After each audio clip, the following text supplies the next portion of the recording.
Добрый день, шановное господарство. С вами канал «Свобода Премиум». Я Юрий Дракохруст и удзельники нашей сегодняшней передачи.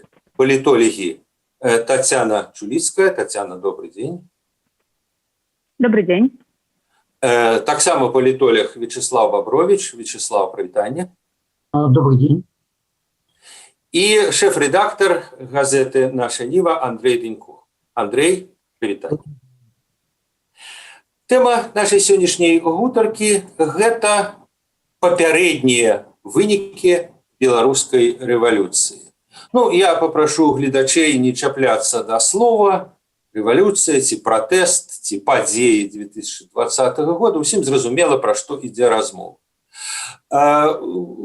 Днямі адбудзецца пэўная гадавіна. 15 траўня 2020 году быў апошні дзень падачы заяваў у Цэнтральную выбарчую камісію на рэгістрацыю ініцыятыўных групаў. У пэўным сэнсе, скажем так, юрыдычна можна сказаць, што вот это і быў старт таго, што адбылося ў 2020 годзе.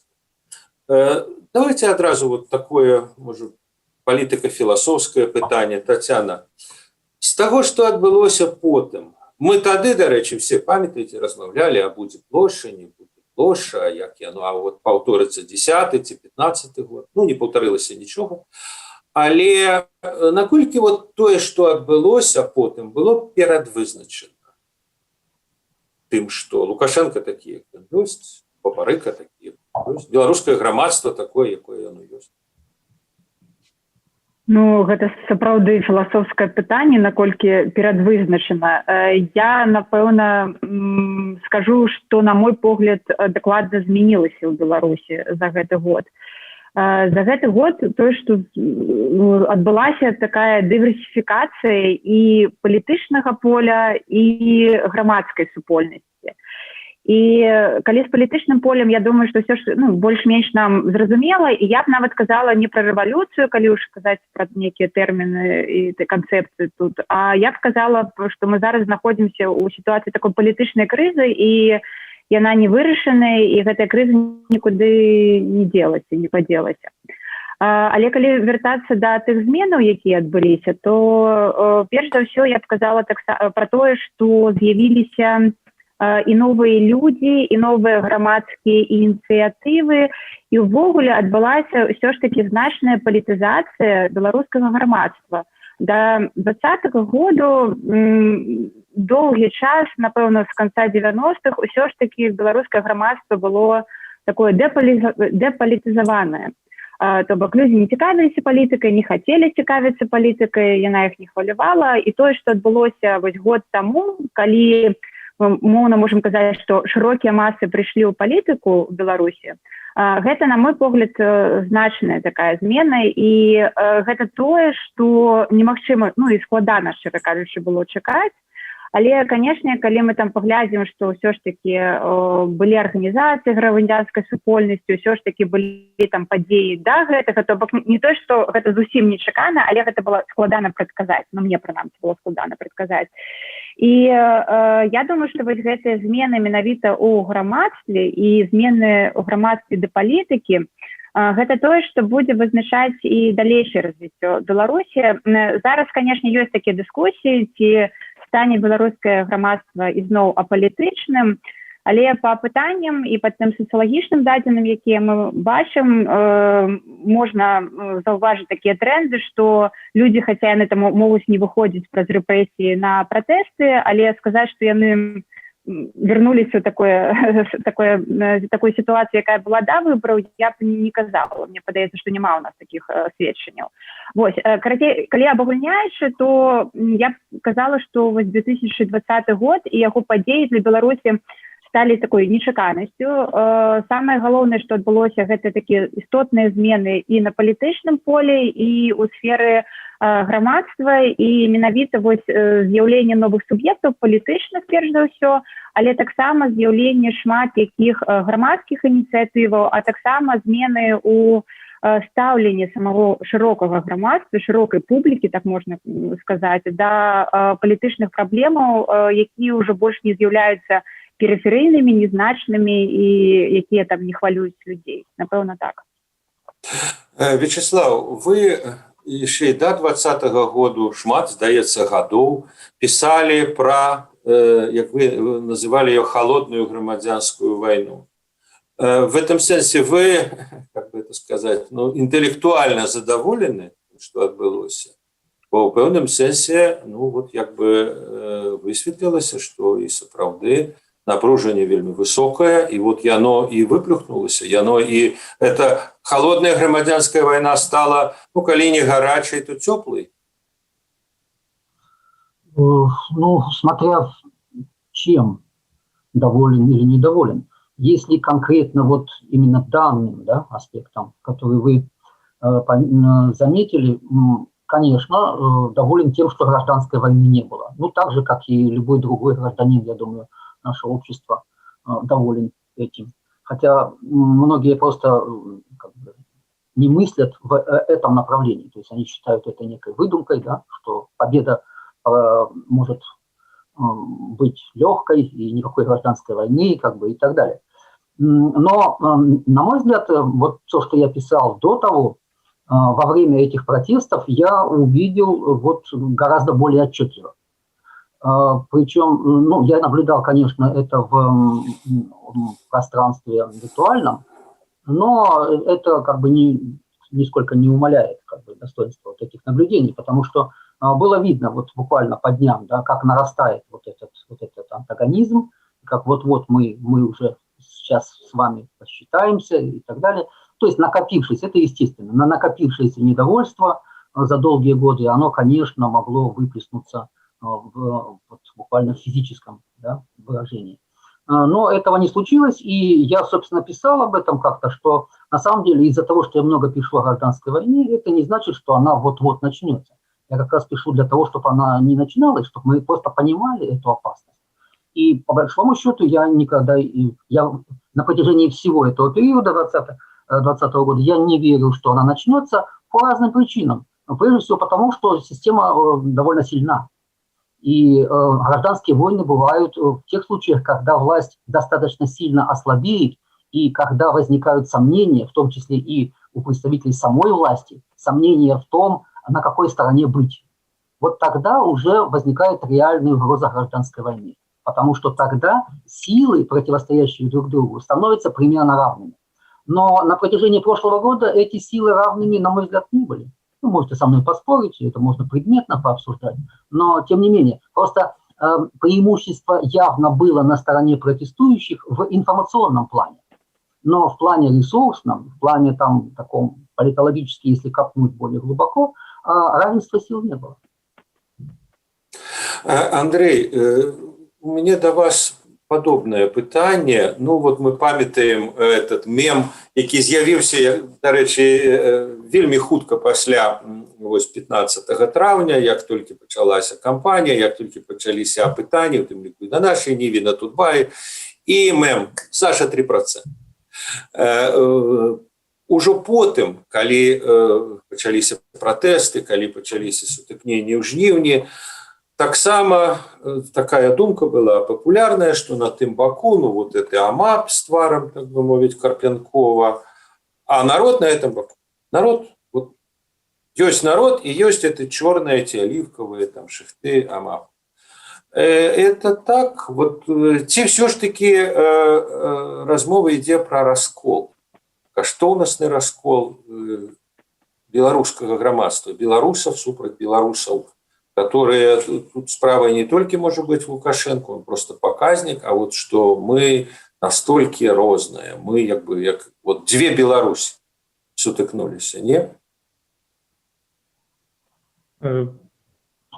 Па-першае, я абсолютно не згодны з этой метафорай грамадзянскай войны. Гэта вельмі прыгожае перабольшанне, але это моцнае перабольшанне. Напружанне ў беларускім грамадстве цяпер не дайшло да ситуации вострага канфлікту, калі б вялікая колькасць людзей выкарыстоўвала б насілле супраць сваіх палітычных праціўнікаў, а тым больш бы гэтага не было раней. Увогуле, тут мне падаецца, што улады часам нагнятаюць адмыслова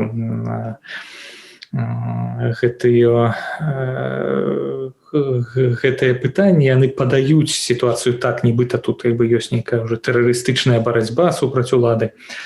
Але за ўвесь час гэтага канфлікту ніводзін сілавік беларускі не быў, не загінуў і не быў паранены агнестрэльнай зброяй. Это зусім не тое нават, што допустим цяпер адбываецца ў М'янме.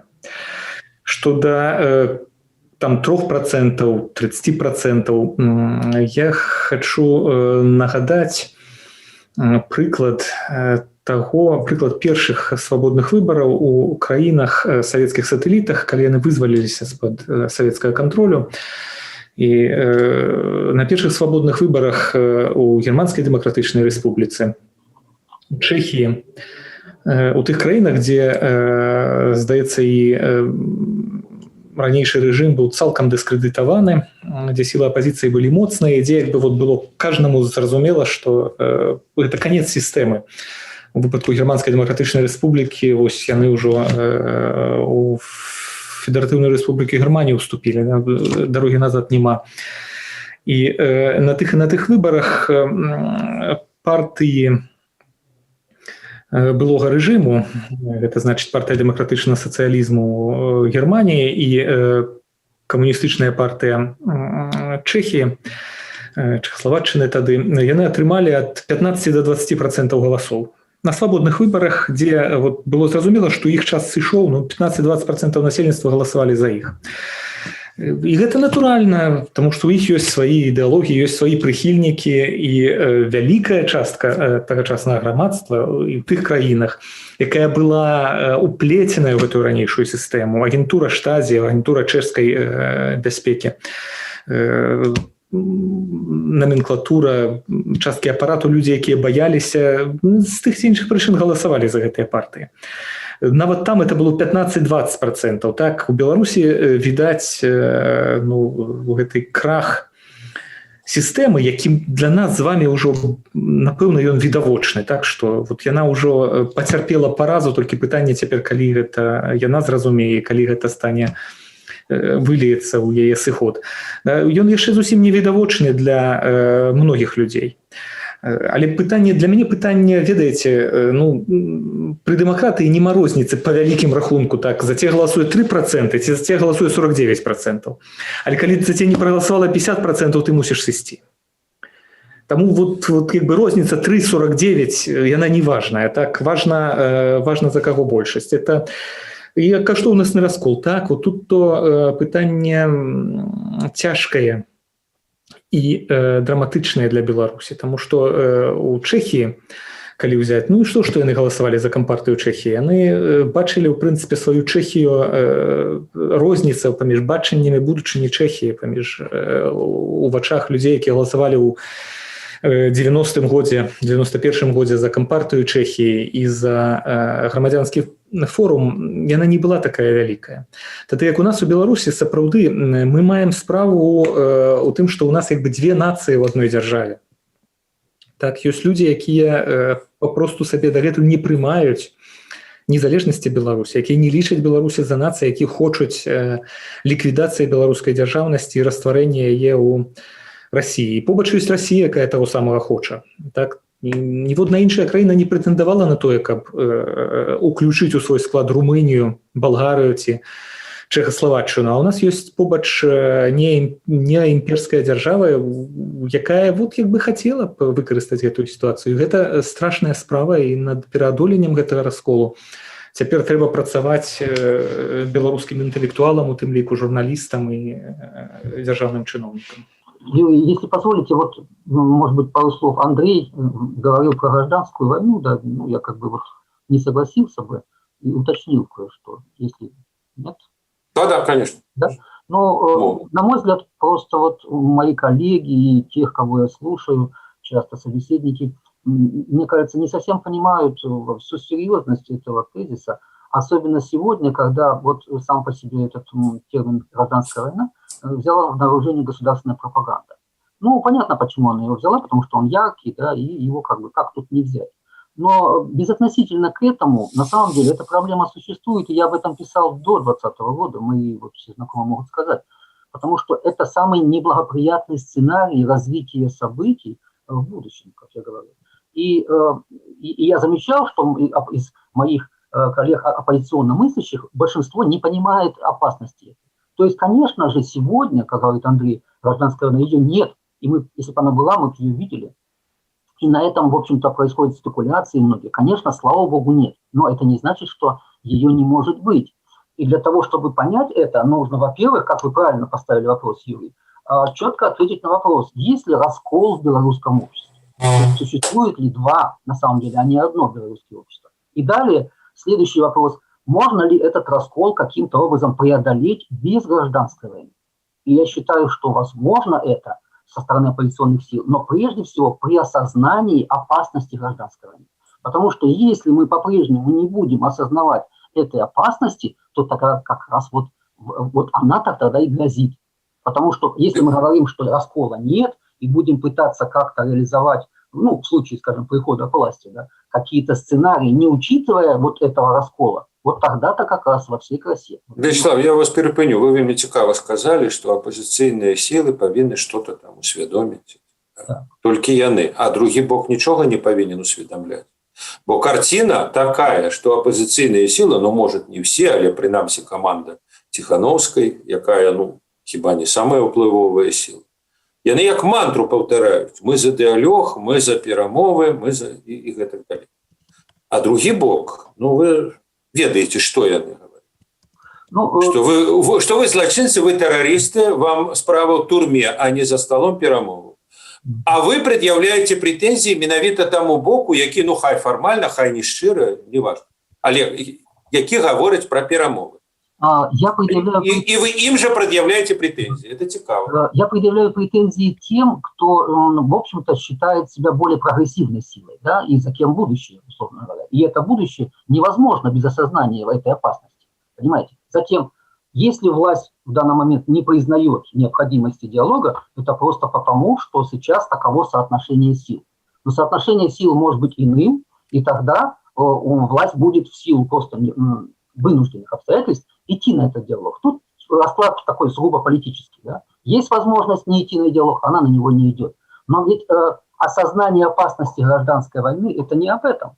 Это о том, что такое белорусское общество.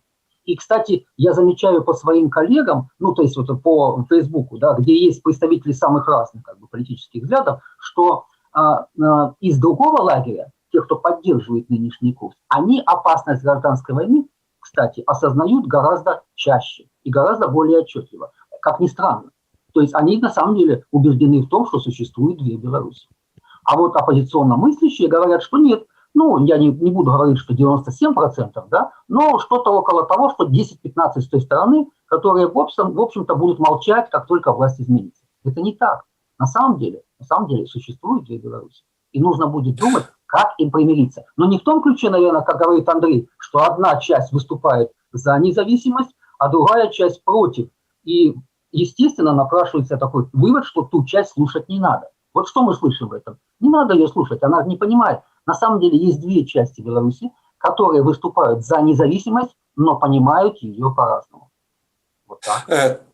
Татьяна, тады ваше меркаванне про вот этот самый раскол. Ці ёсць раскол, ці няма расколу, и что ж з ім нам рабіць?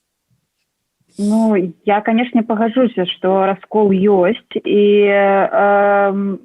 але я б яго там не спрашчала і не зводзіла, напрыклад, толькі да геапалітычнага, да, некага кірунку ці некага геапалітычнага выгляду. То бок таксама па апытаннях сацыялагічных, і мы гэта добра бачылі, што нават да 2020 года доля тых беларусаў, якія падтрымліваюць менавіта саюз як адзіная дзяржава з Расіяй, гэтая доля трошки змяншалася. Яна не была такая ўжо стала. То бок людзі казалі, што яны хацяць супрацоўнічаць з Расіяй, што яны бачаць там эканамічныя, палітычныя стасункі, але не ўваходжанне ў гэтую дзяржаву. Я разам з тым прызнаю, што таксама ёсць, канешне, праблема і прарасійскіх настрояў, і ёсць праблема тое, што частка людзей ну, можа не ўсведамляе і не цэніць як бы гэтую каштоўнасць незалежнай Беларусі. Але мне падаецца, што разам з тым асноўны раскол у беларускім грамадстве зараз ён все ж таки да дзейнічай улады. Ён все ж таки да Александра Лукашэнкі. То бок ён, у прынцыпе, ён адносна такога даволі базавай рэчы ці працэдуры дэмакратыі. Гэты раскол наконт выбараў і магчымасці змены ўлады пасродкам выбараў. То бок мы ведаем, што дэмакраты адрозніваюцца ад недэмакратам тым, што ў дэмакратыях, якія б яны не былі там, з якімі хібамі яны б не былі, але можна прыйсці на выбары і выиграть на их. У Беларуси это просто немагчыма. И мне падаецца... Татьяна, я вас перапыню. Ведаете, да. Вот у меня все-таки такое выражение, что, может быть, вы крыху спрощаете позицию как бы, другого боку. Вот один бок за демократию, а другие как бы супрать. Я думаю, что другий бок не супрать демократы. Я думаю, что другий бок хоче твердой, незменной улады. Які адчувае, што вот калі ўлада як бы посыпецца, то будзе як пры Гарбачове. Будзе як в 90-х годах. Будзе бардак, бандыты, безуладдя и слова, а у меня полномочстваў нема. Ах, у тебя полномочстваў нема. А хто ж, бацька, хто ж адкажа за краіну? Калі буржуі паўсюль, все раскрали, всю державу раскрали, там, тлустые мехи, а я простый человек. То есть размова ідзе пра такую как бы каштоўнасную схему, а не тое, што гэтыя людзі супраць дэмакраты. Яны тэарэтычна не супраць дэмакраты. Яны ж, дарэчы, праз дэмакратычны механізм яго і абралі, Лукашенко. Так, але тое, што вы сказалі, гэта менавіта пра дэмакратыю, і тут няма спрашчэння, як мне гэта выглядае. То бок людзі, калі яны кажуць, што яны не хацяць, каб змянялася ўлада, то бок яны не хацяць, каб была дэмакратыя. Тут гэта, канешне, спрашчэнне, але так і ёсць. То бок калі яны кажуць, што мы бачым стабільнасць, якую можа забяспечыць толькі адзін лідар у краіне, выбачаюся, гэта, канешне, можна назваць дэмакратыяй, але гэта не з'яўляецца дэмакратыяй. І я праз гэта лічу, што гэта даволі прынцыповы разгон, і мне падаецца, што трэба глядзець на беларускую сітуацыю і вось на гэты раскол у беларускім грамадстве перш за ўсё праз гэта. То бок калі у нас будзе вырашана вось гэта як бы сітуацыя, калі людзі зразумеюць, што будуць выбары і іх воля, якую яны праявяць на гэтых выбарах, яна будзе як бы задаволена, да, то бок яны атрымаюць таго прэзідэнта ці прэзідэнтку, якой яны сапраўды абяруць, тады прынамсі вось такая вельмі моцная гэтая як бы лінія, да, раскола, якая існуе, яна можа знікнуць. Але тут, конечно, узнікаюць всялякія іншыя рызыкі, тому што людзі, якія выступаюць за вось гэтую стабільнасць, пра якую вы кажаце, да, каб не вяртацца ў 90-е і гэтак далей, вось тут уже можам перайсці трошки на поле таго, што казаў Вячеслав. Тут, конечно, вялікае пытанне, а што будуць рабіць гэтыя людзі, калі раптам улады насамрэч зменяцца, як яны будуць сябе паводзіць, як яны сябе будуць адчуваць, як будзе і тады геапалітычная абстаноўка складвацца. То бок вось гэтыя пытанні, яны тады, канешне, узнікаюць, і пра іх трэба думаць.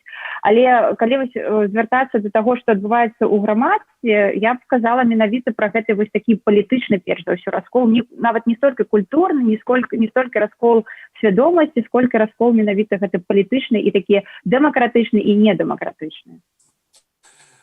У мяне пытанне наступнае пра цікавы тэкст Віктора Мартиновича, які ён недавно опубликовал, он, в принципе, эту думку в своих интервью неких, что мы стратили ту Беларусь, якую мы ведаем. Я разумею, про что ён, хутчэй за все, может быть, я ему приписываю, але гэта вот как бы Беларусь, скажем так, Беларусь Зыбіцкай, Беларусь, дзе чырвона-белы сцяг быў не то што дазволены, так, яго як бы дапускалі. Вот, калі ласка, крамы. Беларусь ліберала Макея, Беларусь альтэрнатыўных паставак нафты, усмешак Помпео з Лукашенко і гэтак далей. Да, это что называется не Париж, это не демократия, але это Беларусь без катавання на Кресціна, без стрельбы, без гранат, без 35 тысяч затрыманых. Андрей, вы не шкадуете по Беларуси? Вот Мартинович шкадует, а вы? Як мы можам шкадаваць пра непазбежнае? Это мусіла здарыцца, это не магло не здарыцца. І розніцы паміж тым, што было, і тым, што стала, яна мінімальная.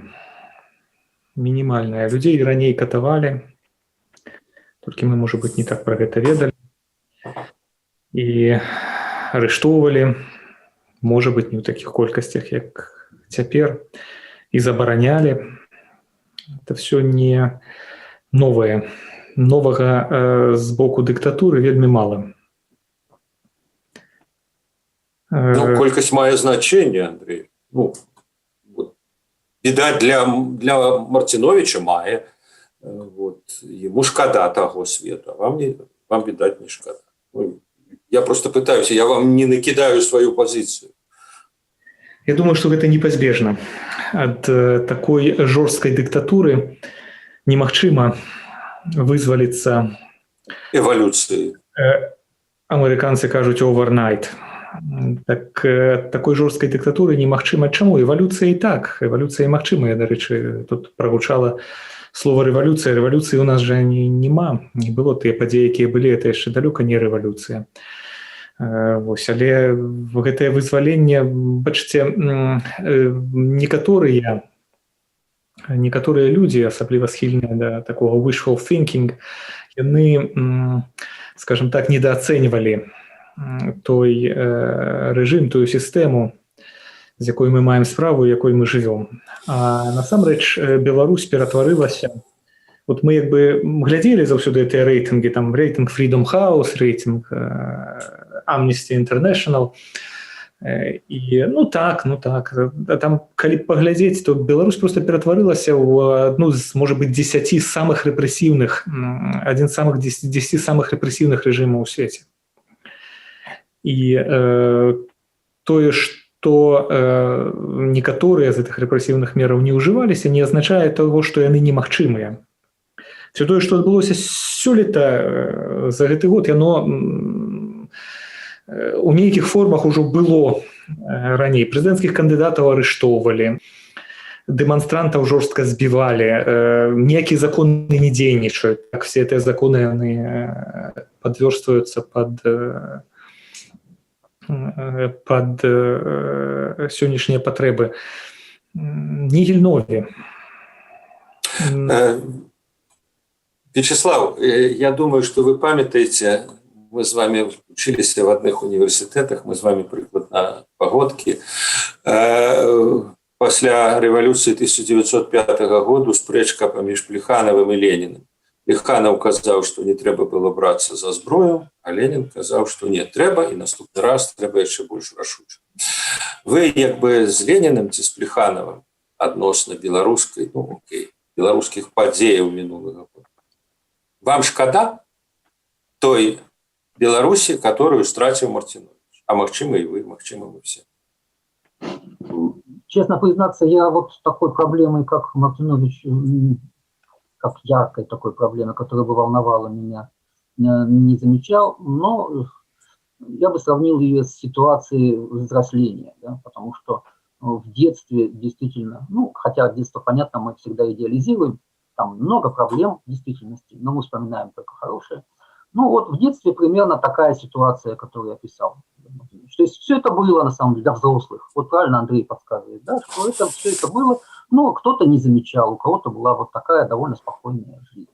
Но взросление неизбежно, и, по крайней мере для тех, кто не хочет остаться в детстве навсегда. И поэтому неизбежно вот такое вот отрезвление где-то там и сожаление, может быть, на эту тему. Может быть так. Вот другое дело, как это случилось, можно было бы анализировать, насколько это случилось закономерно или случайно. То есть вот все, что произошло в прошлом году. Вот такое соотношение элементов закономерности и случайности, мне кажется, интересный вопрос, который стоило бы.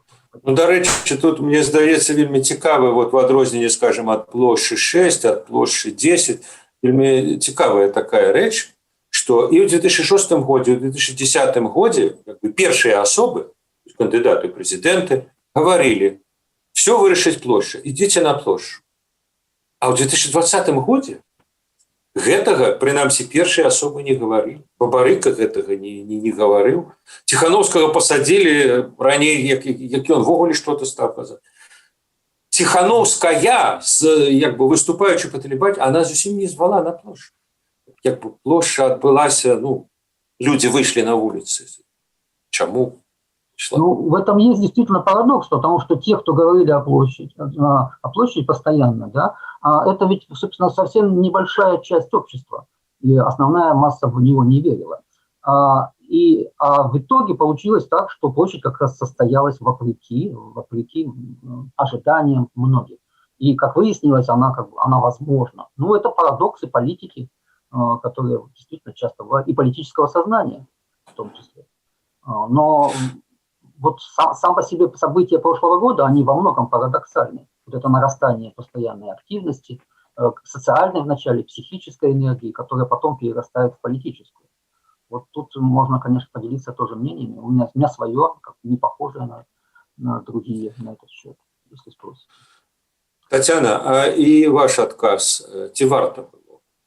Яно, вся та цена, жахлівая цана, якая заплачена, і загінулі людзі, і сотні ўжо палітвязняў, і ўвогуле абсолютно змрочная ситуация, поток эмігрантаў, і все это дзеля чаго?